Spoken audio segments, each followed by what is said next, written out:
Boy, you guys aren't going to believe this one. Where do you see this flashing job?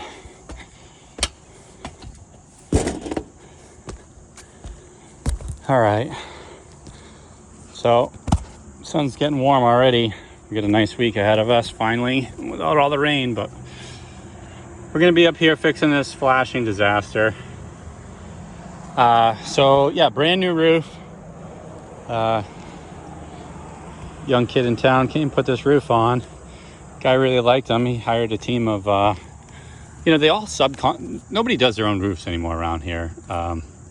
They just subcontract the, this guy said there was a group of Guatemalans that did the roof. Super hard workers, but they don't understand lead work, I don't think. Just looking at this. When you start to understand how water runs downhill, like this is the top, water wants to run downhill. And when you lap the lead backwards, like look, this piece of lead is higher, and water can run behind this lowest piece of lead. It doesn't make a whole lot of sense to most people. So then you start to think, well, maybe they just have no idea what the heck they're doing. So all this lead's coming off. Shingles are all going to come off. I think, yeah. So I've got to take all these shingles off down to the valley here. These peak shingles, those peak shingles, and then on that side. So I'm going to have to buy a couple bundles of shingles, some hip and ridge shingles. Looks like this one is just an architectural shingle they put on there. It's not even a ridge shingle. Yeah, and so, as you can see, it's a brand new roof. They upsold them on the lead, and the guy said, well, sure, why not? If I'm doing the roof, I'll do the lead, so it all lasts, a long time. But then, little do they know it's gonna just start leaking. Yeah, look at the silicone on here, okay? Let's take a look. So I gotta get a scaffolding set up on here too. The roof is a little steep. It's not too bad. The problem is I'm right in the middle of the valley. You got a chimney in the middle of a valley. It's gonna be hard to flash. It's gonna be a problem for most people. Setting up scaffolding here. I have to figure out how I'm gonna set some scaffolding up here. I need a platform to work off of. So I'm gonna have to spend some time and figure out how I'm gonna get some staging on here. Or maybe a couple pitch hoppers. One on that roof, one on this roof, blank across. I can use that area there as my platform, probably. Okay. All right, so let's take a look. There's one type of silicone here. Oh, look, right on top of the other type of, they put cheap silicone that turns like this nasty white color on top of better silicone that stays clear. And then we have this other stuff that's not even silicone at all. It's some kind of, I don't know, polyurethane something or other. Feels like it's actually pretty good stuff. Obviously it doesn't look good. I don't know why people would ever think that, oh, let's put this stupid white color on a brick chimney or black or whatever, and so we have this stuff, which is just like tar, some tar from before. I wonder if it leaked a little bit before they did the job too. So yeah, this is the cheap silicone. You can see how cheap silicone just kind of rips apart. The better silicone is it doesn't just rip apart. It wants to stay together and keep pulling and keep pulling. So on this side, look at this. So we have this stuff, which is this is a polyurethane sealant, I think. I think Loctite makes this. Somebody makes that. It's kind of like a silicone, I suppose. It's black. Some tar, old tar, new kind of tar. Yeah. I mean, it's just gross. And now, so I've got to I can't make this look, maybe I can make it look good. I don't know. There's tar all over this thing. So now when somebody tries to come and do a good job. I gotta try to peel all this stuff off here. Look, they've even sealed up all these joints. So like, if any condensation gets behind here, which it will, because chimneys will just, you know, behind the lead, it's gonna condensate. Like, water gets in there and needs to get out. Now it's all trapped. It's trapped here and it's trapped here. So how does the water get out? This, you know, this gets moisture behind it. It does. Like, chimneys condense on the inside, moisture tries to push to the outside, and now we can't get any air to keep it dry. So, yep. Well, they made their money on the upsell. They got the lead job. These cap shingles, that looks pretty squash. There's something up with the ridge here on this side, because you look, it's all kind of flattened down. It's like the wood comes up to here and here. Like, I don't know. This is really, that is ponding water right there for sure. Like, there's water holding on here, and it doesn't look like, the way it's set up, water can just run out. So I'm gonna raise that up and make it so water can run out. Yeah. And the chimney doesn't look, I mean, it doesn't look like, it's just, it doesn't look the best, but it's got the old look to it. These flues are way too high. It's got this stupid custom cap that does both flues. So the flues are just mashed right together here. Like, that's not sealed up 100%. So what I'm gonna do is cut those flues down. We'll get a custom cap on here that covers the entire chimney. These flues are just gross. Like, that one has a lot of glaze on creosote. This one, not as much. The flues aren't in the best shape, so they're both gonna get liners that fit their wood stove sizes. One of these goes to a fireplace. This one goes to the fireplace. But except for they have a wood stove in the fireplace. On the back side of the smoke chamber, they piped in a thimble for a wood cook stove in the kitchen. Okay, so the fireplace isn't usable, but that goes to a wood cook stove that they love to use for heat and for cooking throughout the whole, you know, cold season. This one goes to a wood stove in the basement, does most of the heating. That wood stove down in the basement is an old Ashley, and it's a pig. It is literally, you know, you can see when you have an inefficient wood stove, this is what it looks. I mean, it's nasty. So you get like all this stuff hanging on here. This is why efficiency is important in wood stoves. You know, we don't have all that unburnt fuel going up the chimney, just sticking, you know. So, but that's, you know, the liners are on order. The cap is on order. Not doing any of that stuff today. We're doing this, flashing, and we got a late start. Typical. I feel like I've always got a late start going. You know, it's after 10 o'clock now. I just got here. Just got a couple ladders going. So this is the best I could come up with on the fly. Trying to just make a quick setup to be able to work this. I do need a platform though. So I did bring my scaffolding up just so I could plank out a platform so I could put all my debris and all my shingles and everything on it. I hate just having stuff stacked everywhere on a roof. That's plus I need somewhere to cut my ice and water shield and my lead. And it's nice having a platform to work off. Even though it's not a steep roof, it's still nice to have a platform where I'm not going to damage the roof.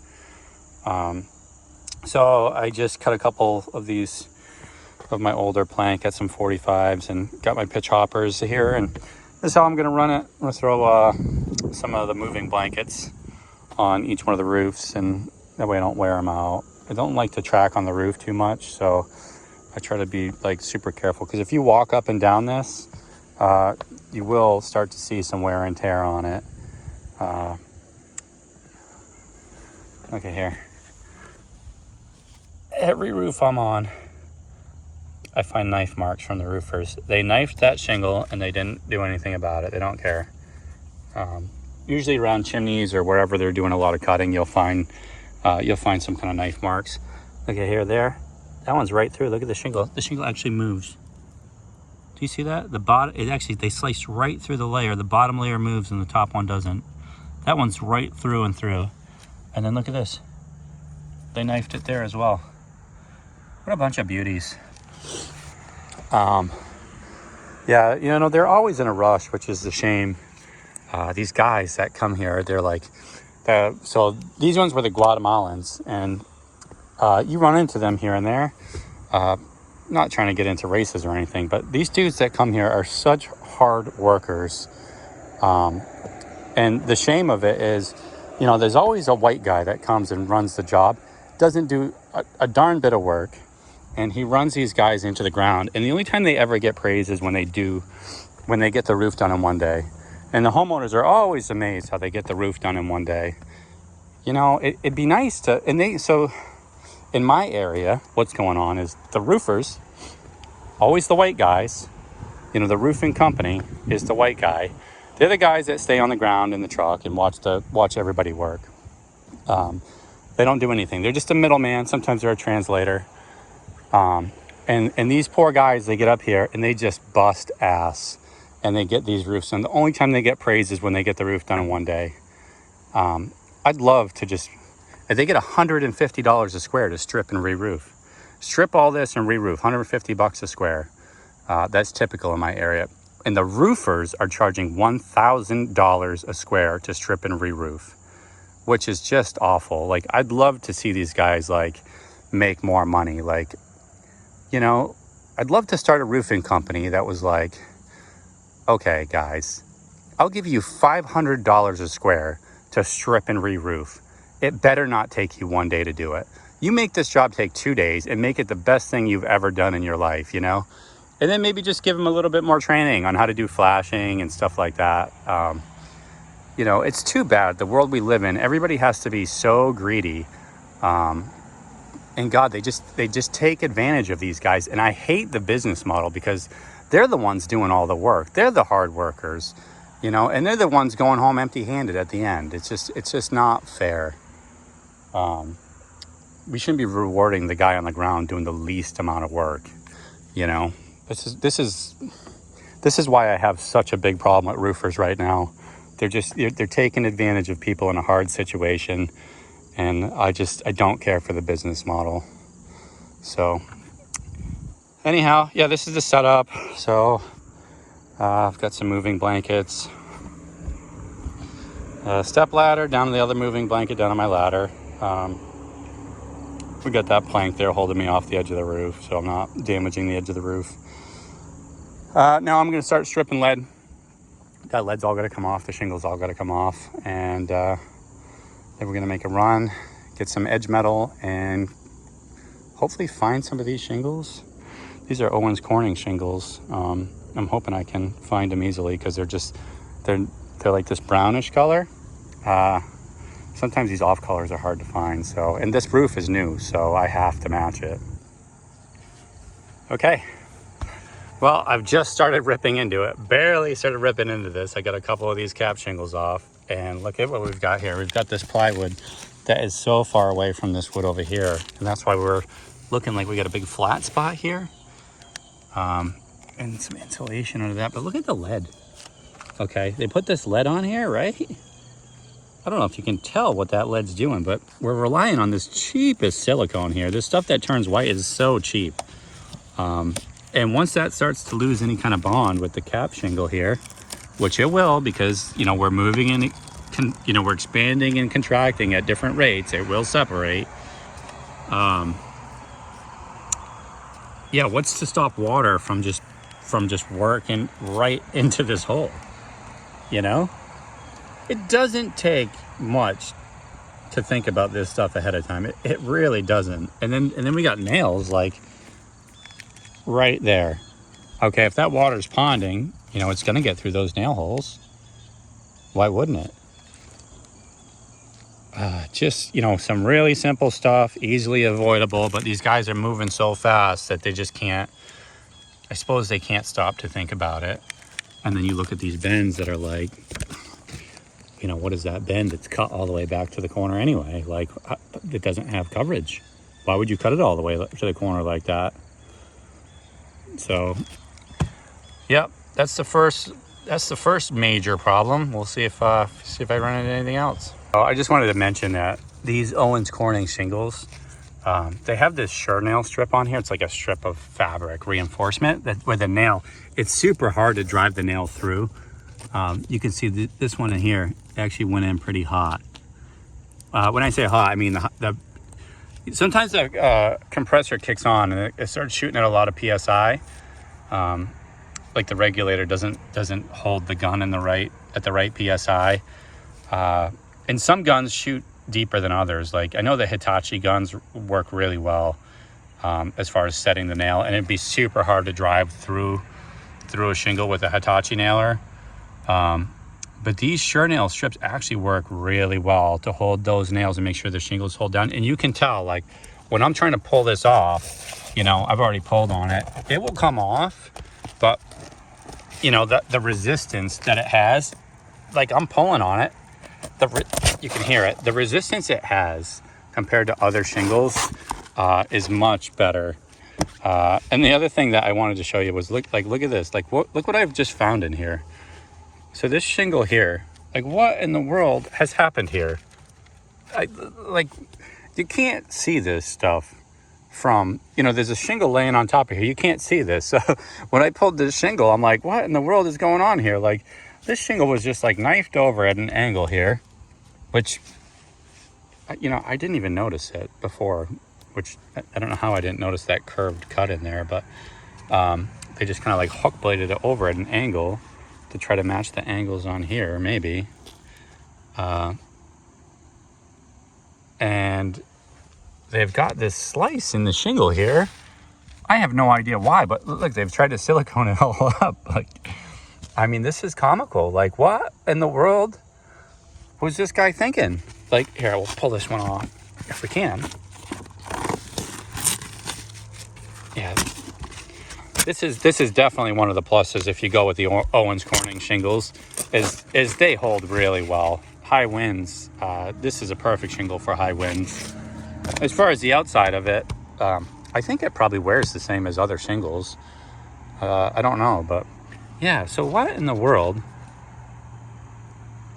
I've never seen anything like that. I don't know why.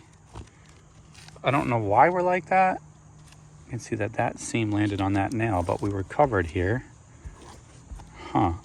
Why in the world? It doesn't make a darn bit of sense to me. I swear, this is how when I open up roofs sometimes, and when I go look at jobs, I tell the homeowners I know it's brand new, but I have no idea what is under here.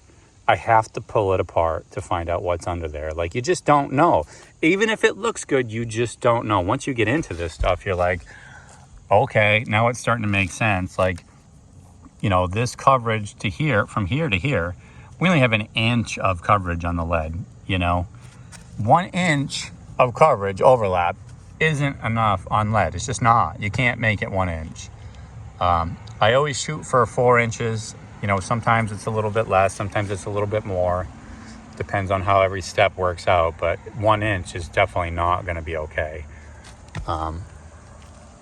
And then, so look, they've got this piece that came all the way to the end here. But now look, this lead doesn't even go up over the peak, and it's not covered. So we really don't have any coverage here. You'd need to put another piece of lead in beyond that to cover this area a little better. We've already got some nails rusting out here. So this roof is brand new, but the nails are already starting to rust on it here. So obviously water was definitely getting in on this side here. Look at that. That's the slice where they sliced that shingle with the hook blade. They sliced right through this underlayment. They didn't get this ice and water shield underneath, if you can call it ice and water shield. They used the cheapest garbage you can put on there. Yeah, so I'm getting into this valley, and there's some funky stuff coming through here. So figure out what's going on with this valley too. Yeah, so, and then look at the coverage that we have here. So if you look at coverage in a way that you're looking at from the distance from the chimney out this way, okay, we have a lot of coverage that way. Not so much this way, we have 1 inch that way. You know, I can eyeball that, it's about 1 inch. This one has a little bit more coverage this way, but now if you look at it off the chimney, you know, we're getting less here with that one. And then even this one is even less. So if you look at that off the chimney, you're only 2 inches from here to, from this point to the chimney. Even though it's got more overlap this way, it has to be, you have to be covered. This piece of lead would have to continue down more to get, you need that coverage off the chimney. You can't just put 2 inches there and think that water is not going to get behind there. It will. So just something to think about when you're putting flashing in. You know, doesn't, when you look at it after it's done, doesn't make much sense. Like we need to be out here with our coverage, you know. You'd like to get at least 4 inches out here, as well as, you know, 4 inches overlap. Oh my God, I just had a wasp land on my face.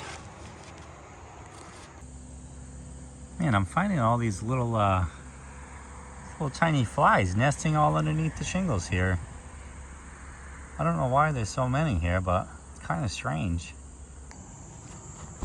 Okay, I've started ripping this side apart, and just like I said, do you see all that water that's holding up behind here? Okay, when you do every shingle underneath and you start tarring or silicone in those shingles, this water gets trapped in there. It can't drain out if it wants to. The water wants to come out and you've just plugged it. So not a good idea to seal stuff out to where water can't get out. Or air can't get in. Sometimes, like, you know, behind the flashing, like the air, it'd be nice to get a little air in there so it didn't hold the moisture.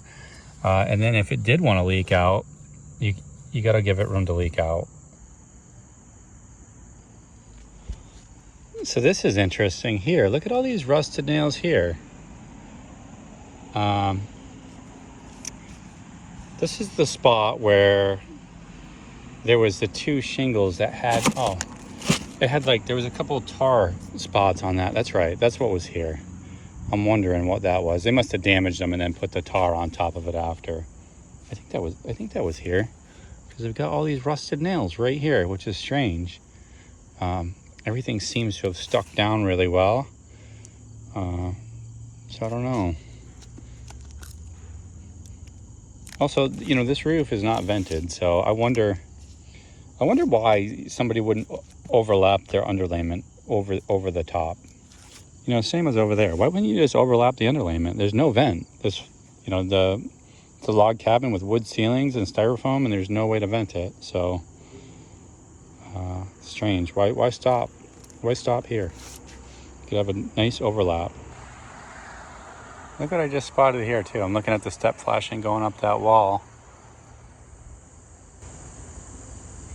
And they stopped it right there.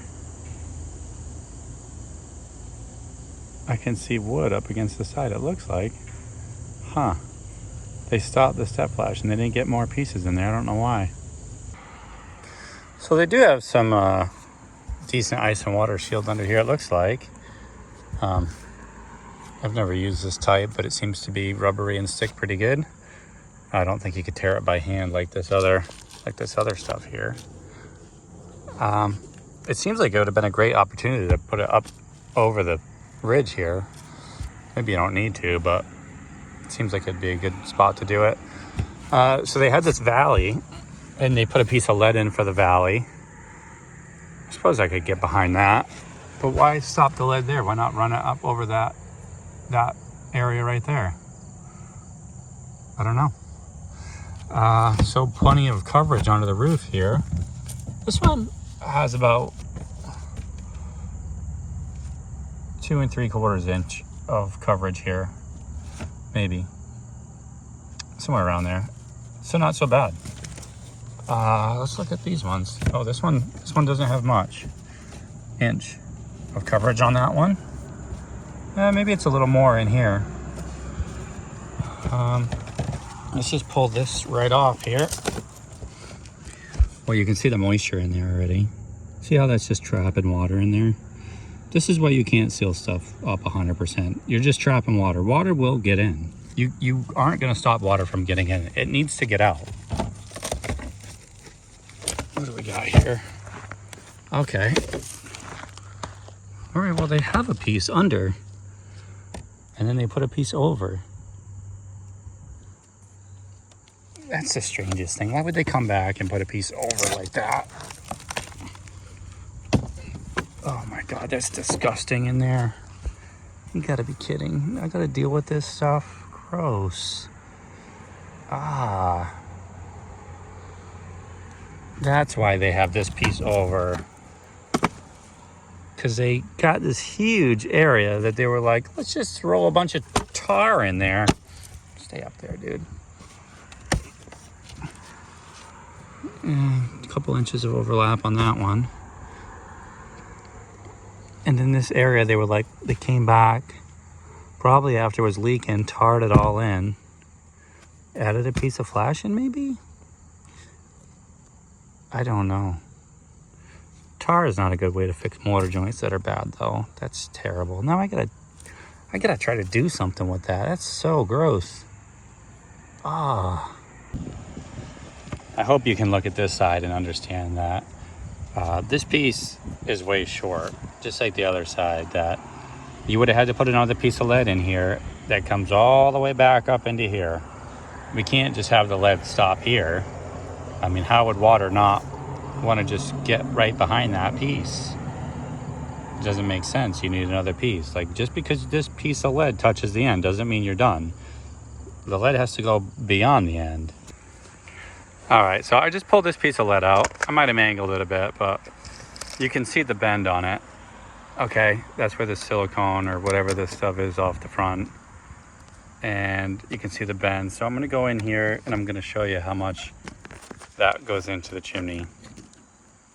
Okay.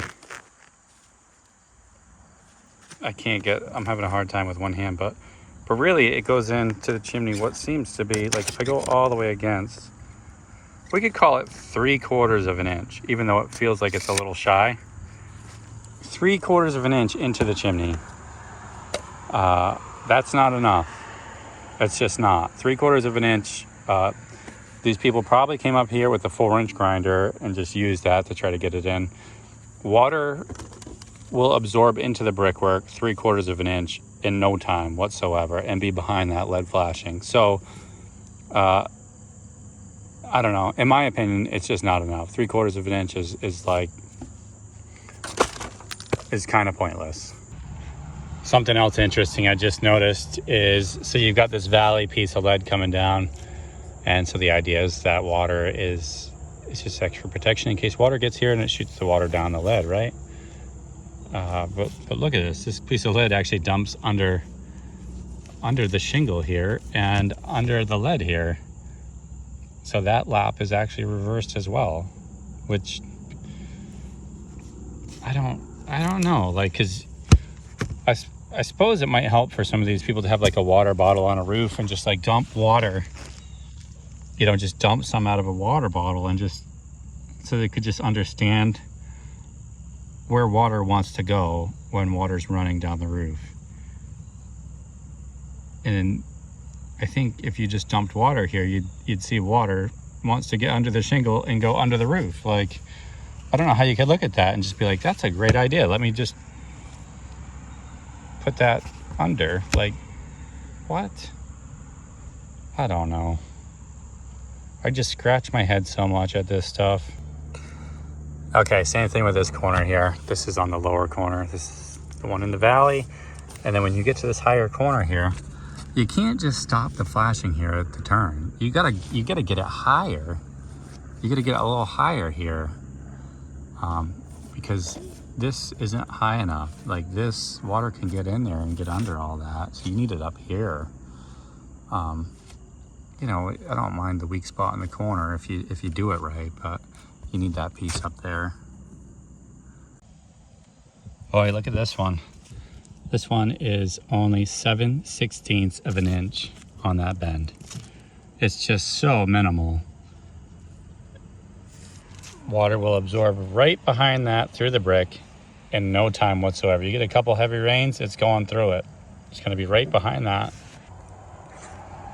Sometimes when you get in these jobs, it's so gross that you don't even know where to start. Like, I got all the shingles off, all the flashing off, and then you look at it and it's just like, it looks like it's been saw cut for lead before, and then they saw cut it again this last time. This is the original lead here. Obviously this thing's been a problem probably since day one. Anytime you get a chimney in a valley, it's trouble. These are the hard ones, so you just got to take care and make sure you get everything right. It's not that, of course, when we leave here, this chimney is going to be watertight, but you got to slow down around them and do it methodically. You have to think. So we're going to get it right, but we just gotta, God, I don't have enough stuff in the truck to do this. Like, look, I gotta fix all this stuff because it's a problem, and we're not gonna leave it and just hide it under the lead like everybody else wants to do, because we're not, like, these guys cut into the brick and they're real high. Like, that's so high. Like, what do I even do to make this look okay? Like, I can't. I just can't make it look okay. I just don't, freaking lost here. So many people have come and done it wrong over and over that they've done all this stuff. Now, like, what do? I try to chip this tar off of here and the silicone, and I gotta spend time to do all this stuff. It's just discouraging. You think you can get into a job and get it done, and now this job turns into a nightmare. I already knew it was going to be difficult because it's in the valley, and now it's a nightmare, and I got to deal with it, and I'm just going to have to take my time and make sure it gets done right.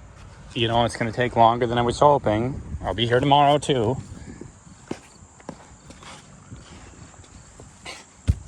Which is business sometimes, so you gotta be okay with that, and sometimes it takes more than a day to do something.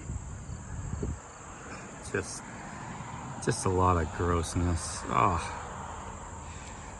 And you got to charge enough money for the job. Like, you don't have to price gouge, but you have to charge enough money to cover you if you get into this stuff. So I make decent money doing this stuff, and if it takes me a little bit longer, it doesn't hurt as much as somebody with employees. You got to pay the employees to be here for an extra day. So I make enough money for me, but you got to think about that stuff when you're in business for yourself. If you run long on jobs, you don't want to lose money on them, and you want to charge enough money to where when you run into this stuff, you can still do it the right way. You can take your time and do it right. You don't have to rush through it and try to hide stuff with silicone or tar or whatever. One of the things I noticed here is when I pulled these caps off, that this piece of wood here is much higher than this piece of wood here on this side. So you can tell it drops pretty much a whole entire brick. So, or more. It might be 2.5 to 3 inches drop from here to there. So instead of build this up in the middle, what I think I'm going to do is try to just get this piece to pitch that way and pitch everything towards this valley. Not typical, but I'll fill this in a way where it can pitch water like that. But before I do any of that, I gotta fix all this mortar and garbage that's gonna be underneath.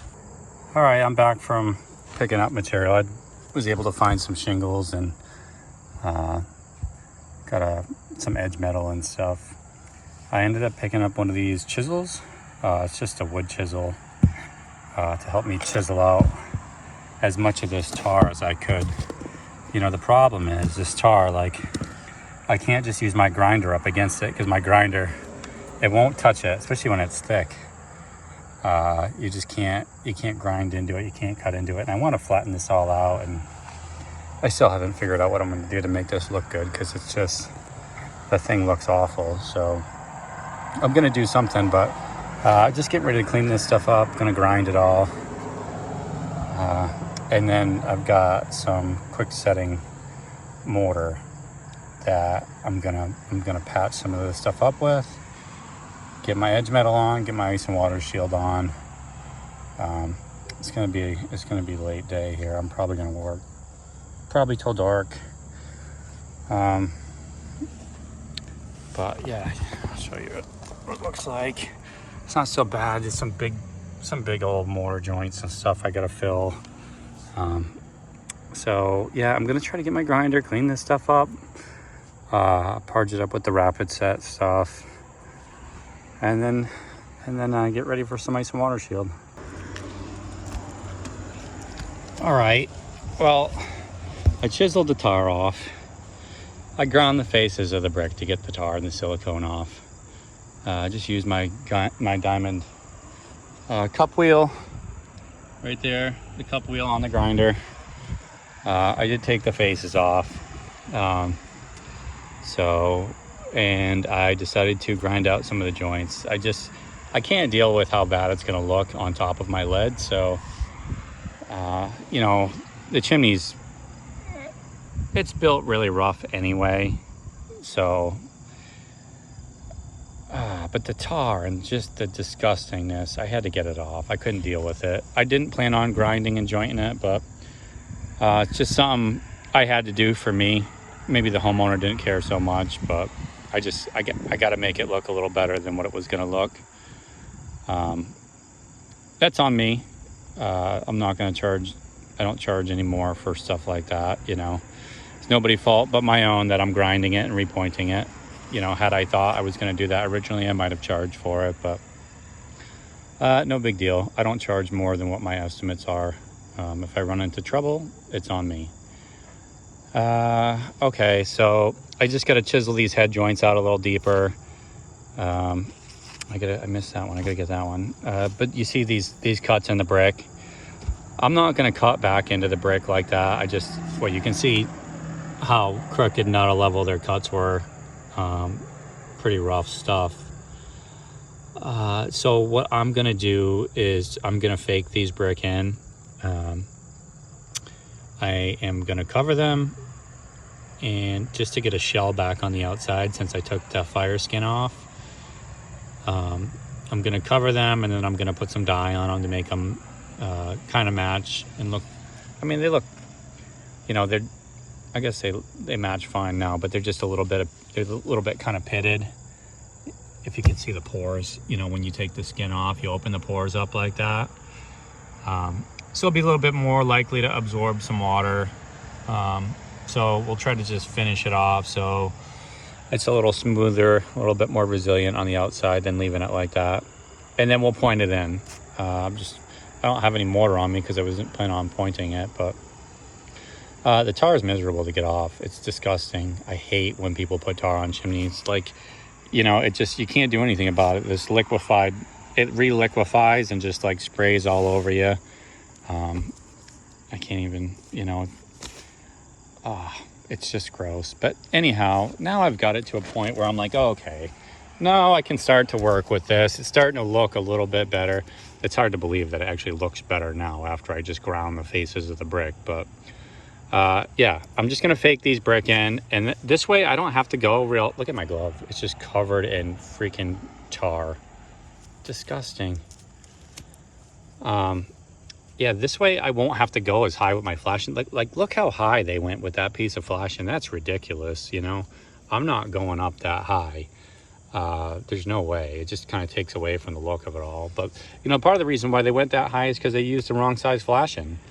You know, when you use 12-inch flashing, you got to go that high. So I'm not coming back through here with 12-inch flashing. It's a steep roof. It's probably going to be 8-inch flashing. I might use some 10s on the corners like here and there, but the rest will probably be 8s. Well, I've gone around and coated this whole thing. It's just starting to harden up a little bit right now. So as it hardens up, I can kind of flatten this stuff out a bit. And now I've just gone to mix a little bit more of this Rapid Setup. This stuff is the stuff you can buy at Lowe's. It's made by Quikrete. It's a quick setting mortar.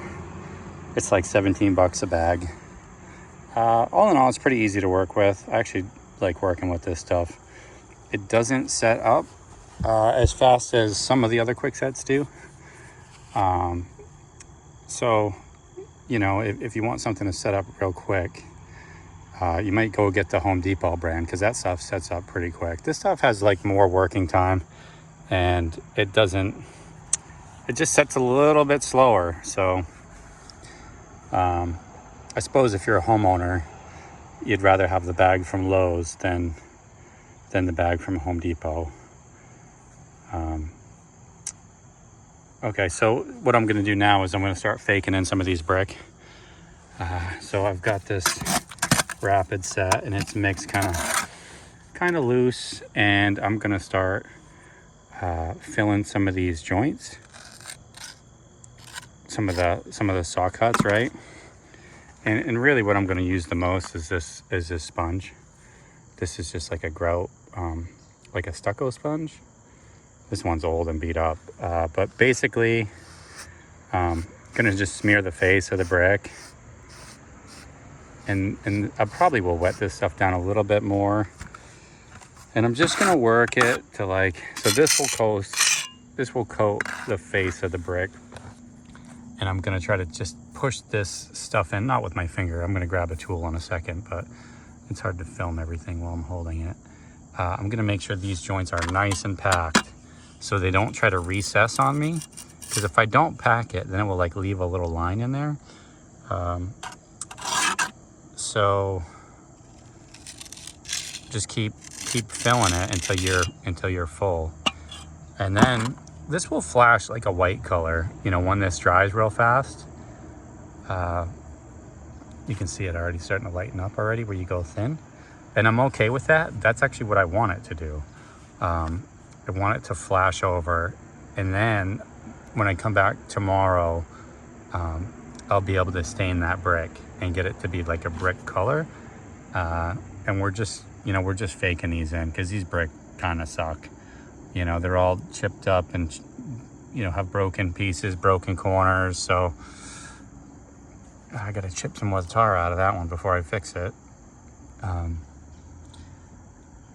Yeah, so I'm just gonna focus on the brick, and then I'm not doing anything with the repointing right now. I'll do that tomorrow. All right, I forgot to add that with the sponge, I'm not just sponging it on, but I have a bucket of water here with the sponge. So then I can actually sponge this stuff like so. And then also right before I hit the brick with this, I can always sponge it down and get a little moisture on there. I don't need a ton, but yeah, so a little bit of water in a bucket, and that's what these sponges are for. These stucco sponges, you use them with water, you keep them clean, and then you come back and you sponge stuff, you know, and it helps to flatten all that stuff out. I'm just finishing up the sponging on this. You can see that this stuff is getting pretty hard. I've got the bricks pretty much all faced. I just got to finish cleaning them up, cleaning the edges up. They're gonna get pretty ugly as they start to flash this gray white kind of color, but I'm okay with that. I've got the pores pretty well sealed up. This stuff gets really hard, so it's okay for the face of the brick, but under no circumstance should you try to joint any of the mortar work that's gonna show with this type of stuff. It's way too hard, so we need to mix some softer mortar to go in between.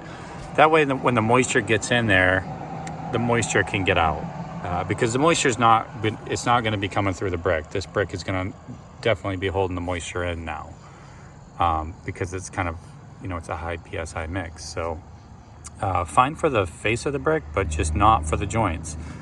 If we did the joints with that, then we'd have these brick blowing up. We'd have the mortar joints blowing up. It's just too hard. When the moisture gets in there, we need drainage. That mortar is going to provide us with drainage, you know, provided we use decent mortar, good type N mortar that's going to drain, not type S mortar. Type S motor doesn't drain. It just leads to problems. Okay, let's take a look around. It's still dirty. I'm gonna wait a little bit. This stuff's still a little damp, so I'll wait a little bit and clean up the roof deck here. And then probably in about 15 minutes, this stuff is just gonna all be white. It really starts to heat up when it starts to go. So this is what this side looks like. You see I've got it ramped here, and this is really hot. I just put this on, I have a piece of scrap lead that I put under here because I just didn't want this stuff going into the house. So it's on top of a piece of lead here. And this is gonna be our little ramp to pitch the water that way. So you see how these are just a bit aggressive with the brush mark, or with the sponge marks. I'll be able to like sand that down so it's a little bit of a finer texture like that brick. You know, even if I just use my hands, it gets finer. But obviously I'm not gonna use my hands because I don't wanna wear out my fingertips. So yeah, I'll come and we're gonna open that joint up a little bit too, so it doesn't look like one continuous brick. I gotta clean that up because that was a good joint. This is a good joint, so I'm not repointing that. Just gotta get some of this gray off there and expose that joint again. It's easier to do it like this rather than try to point it in and then do it. You know, it's a lot easier to stain the brick and stuff when I'm not having to worry about mortar in between. So I've got all the edge metal on, and now I just cut 4 pieces of ice and water shield. I don't have much time. The camera shows it as brighter, but man, it's getting dark out here. The sun's gone down. I probably got another 20 minutes of daylight, and I gotta try to get this watertight before I leave. Okay, I got it all on.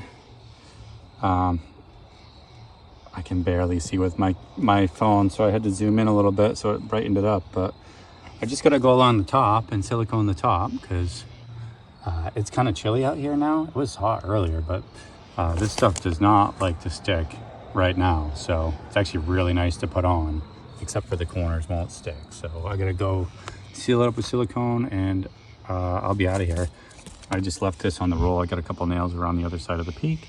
It's overlapping this piece here, but I'll leave the wax on it. We're not supposed to get any rain tonight. I'm just trying to be sure that if we get a little bit, no water's gonna get in. I use the back side of this wax paper, or the back side of the Grace, this wax paper to just kind of help button things up a bit. So yeah, all right, well, it's a long day, and I'll be up here in the morning trying to get this flashing on, get this roof done.